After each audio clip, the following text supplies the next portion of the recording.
Great to see you. The charts? Yes, why not? I've actually been in the charts already. Oh. Really? War, What Is It Good For? I released just after the war, I think, and it went to the top of the charts. It's actually relatively easy now, because people can download music very easily. You don't have to go looking for a record shop to buy music. And well, this is quite different, because it's not you're featured on the single. Yeah. It's by, well, you tell us who it's by. Well, it's a reprise of a great number from the 60s, which none of you are old enough to remember, by a band called Buffalo Springfield.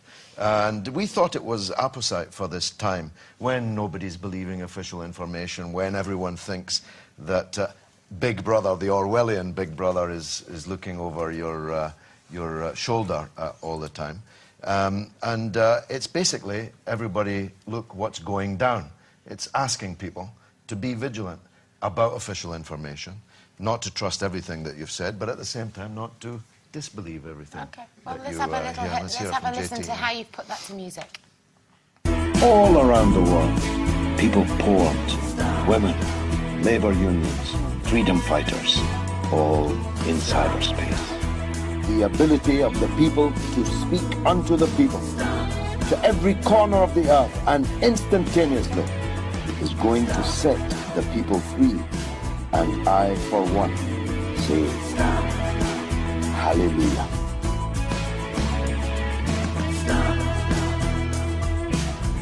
I, for one, say, Let's go for what it's worth, take two. If you get it on iTunes, on Amazon and so on, it's really worth listening to. It's a good treatment of it. And the lyrics discuss the power of the internet and how messages are getting out now, even to countries where before communication was prohibited, restricted for political reasons or otherwise. How important a role do you think the internet has now in terms of freedom of speech? I mean, I've got 11,600 videos on YouTube that have been watched by 25 million people. I've got 70,000 friends on Facebook. And so you can reach people in mass numbers now in a way that you would have had to had the permission of big media owners to do before. You know what it's like. Some people get in the media and can get their message across, and other people don't, and maybe their message is too controversial or whatever. But now, I can, I mean, this here today is being seen by a mass audience on mainstream television, but it will be watched tomorrow on YouTube across the world by anybody who's looking for my name or the causes that I'm speaking for. So I think that this revolution, it's a real revolution, is now fueling revolutions.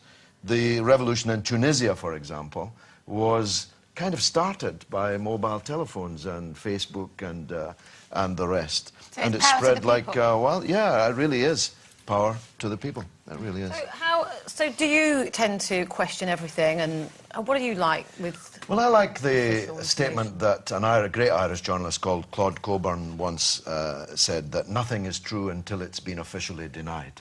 I think that's the healthy attitude of scepticism. At the same time, there is a madness abroad. I mean, I'm already getting messages this morning that the earthquake in Spain overnight was triggered by some sinister, dastardly weapon by someone. I mean, this kind of nonsense. This is a kind of madness. But that's not helpful to the world, is it? No, especially it's kind when of we live madness. in such but in a way, times. Kate, our rulers have brought it upon themselves, because actually, very few people in the world any longer believe anything they say, even when they're telling the truth.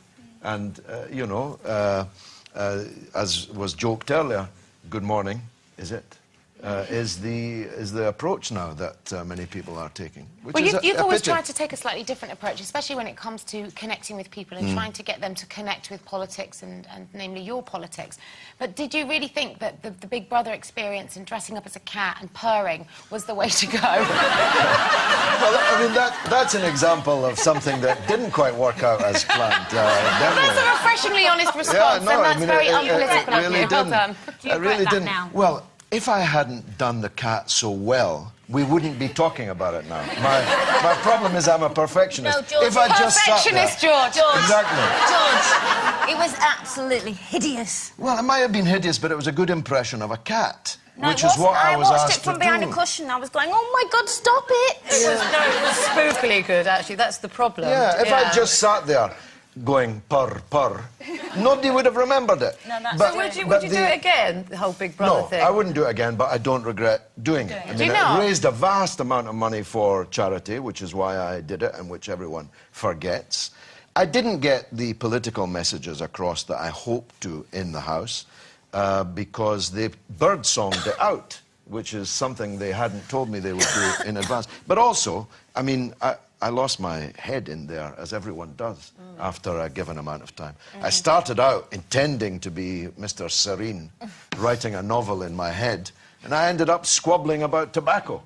Where did you get that fag? You didn't have any fags this morning?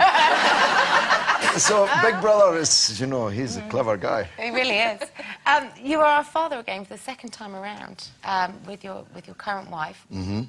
How are you finding being a dad later in life? Because you have a grown-up daughter as well. I do, and my other second child, my son, is 4 tomorrow. So happy birthday, Oh, the Zayn. same birthday as my son. My son's Really? 3 tomorrow, yes. Oh, well, he's 4 Are you dressing up like tomorrow. a pirate or a cat? I am as a pirate, exactly. He's mad about pirate. I'm definitely not dressing up as a cat. Good. But I've got another one on the way, Kate. Oh, congratulations. For Christmas, we're getting another one, God willing.